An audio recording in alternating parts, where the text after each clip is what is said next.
Now, they dropped out of school for various reasons at very young ages. These teenage mothers now regret curtailing their education in search of work. Some of them, with one or more children, lament their inability to continue school has caused them more harm than good. JoyNews' Mohammed Mahmoud Nuruddin engaged some of them who migrated from northern parts of the country to Kumasi to carry luggage. Bibi Abdullahi, Mudra Mohammed and Nadia Al-Hassan all gave birth at tender ages in the slum they live. They were enticed with gifts by their children's fathers. Since then, their lives have turned worse off. At age 19, Bibi Abdullahi is already a mother of two, a primary 4 dropout who was betrothed to a man at an early age. I would have liked to be able to go to school because whenever I see any of my colleagues who continued school, I get sad. I wish I was at their level.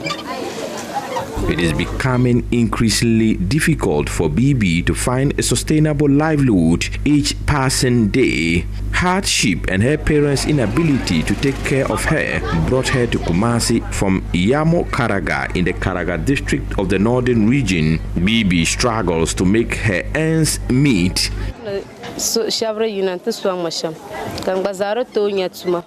I wish I could get support somewhere to learn vocational training to be self-employed in the future.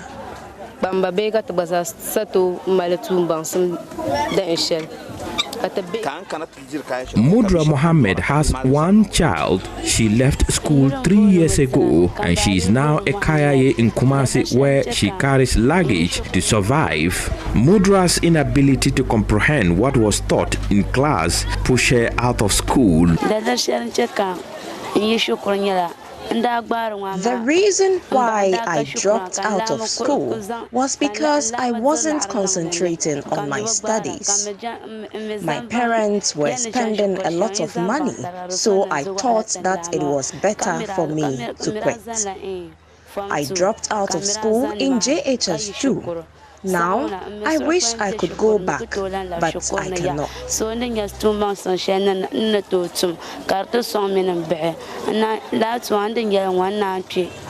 3 years ago, she was in JHS2 at Zugu Junior High School in the Kombongo district of the northern region. She abandoned education because she didn't want to disappoint her parents. Perchance, after the basic education certificate examination,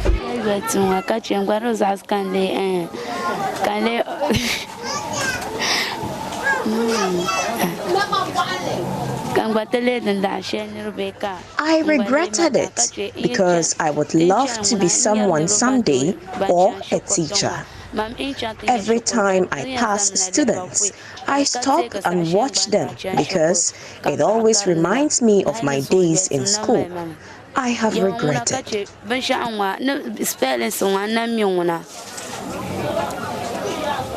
English ma cannot speak.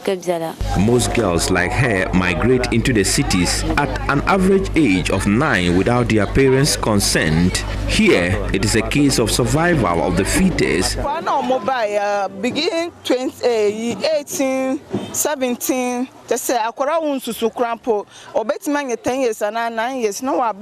From 18, 17, and even 10 or 9 years old girls come here to carry luggage. It hurts. They abandon school to come and carry luggage. It is heartbreaking. Between 18 to 19 and 10 years, no swap up or just school be swap up.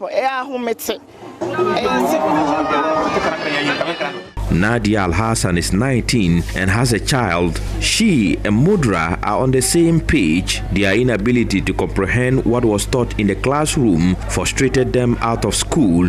Nadia comes from Yongduni, a suburb of Tamale in the northern region. I have also regretted because I would have got all I wanted today. I need an organization to assist me to learn a skill.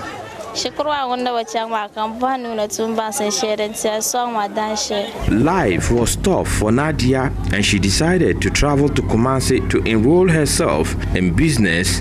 Unfortunately, things are now backwards. She wants to use her experience to inspire young girls to focus on their studies. I wouldn't want my siblings to suffer sin because cost of living here is very high.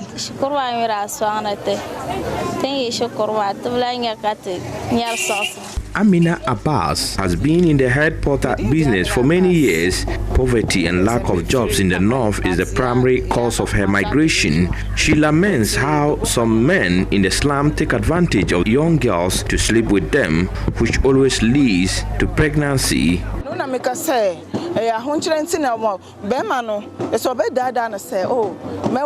Poverty is the reason a man would lie to them that he will marry them until they realize that they are pregnant. Some are too young to decide for themselves. When they see 10 cedis, they think they have everything. Zainab Abubakar Fufana is a UK-trained psychologist. She believes creating well-paying jobs in areas where these young girls migrate from could end the menace. She urges the government to construct vocational training centers that will train the girls. Need to be educated in terms of their skills. Some of them have been blessed with innate ability to do certain things for themselves, like arts, creativity, designing, and etc. They can also, initiate and help in opening smaller base factories within the rural community, such as uniform factories. We have free education in the system. They provide free uniform for children, for them to be able to, cover themselves to schools. So therefore, the contract that has been given to other individuals to sew school uniforms for these government schools can be directed straight into the rural communities for them to be supported and trained to sew. Some of them can start learning by cutting, materials, stitching, and all those things can also educate these children within the rural community. And support should also be given, such as every week they should have an income. When they have income within the factory, like packaging, clearing, stitching, putting the thread in the machines, oiling, greasing, and all those things can help them to stay within their rural communities. Amina supports Madam Fufana's suggestion as a sure way to end their plight.